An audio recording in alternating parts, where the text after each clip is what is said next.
I've been investing $50 every week into the S&P 500 ETF VOO for the past 2 years, 7 months, and a week, achieving a 31% return rate so far. If you are a believer in long-term investing in index funds, this video is for you. Let me walk you through how my portfolio has been doing over the past 2 weeks. The market has been on a roller coaster ride since Christmas, and the past 2 weeks have continued this trend.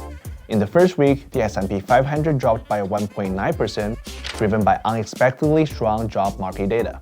The non-farm payroll surged by 65% more than expected, raising concerns that a robust job market might support a resilient economy, therefore reducing the need for rate cuts in 2025. However, the following week, the S&P 500 rebounded by an impressive 2.9%, marking a significant winning week just before Inauguration Day. This rebound was fueled by the cooling CPI data for December, which helped ease fears of re-acceleration in inflation. The last 4 weeks were a great example of how volatile the market could be, but if our goal is to make profit through consistent long-term investing, nothing could change our plan.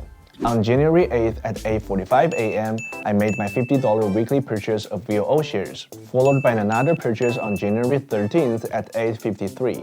In total, I've accumulated 16.1 shares, now valued at $88.40. This represents an unrealized profit of $2,090 or 31% return rate. Here's a quick look at my overall investing journey so far.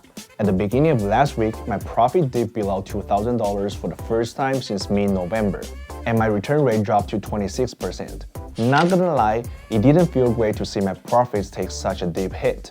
But, as they say, every major pullback eventually gets erased by the excitement of the market hitting a new record high. So, as always, I'm just sticking to the plan. It's these tough times that make us stronger and more resilient. If you are new to investing and want to give a shot with a small starting fund, why not join me on this journey? All it takes is just $50 a week, a little bit of consistency, and some patience. If I can do it, you can do it even better. Hit that like button and subscribe. I'll catch you next time.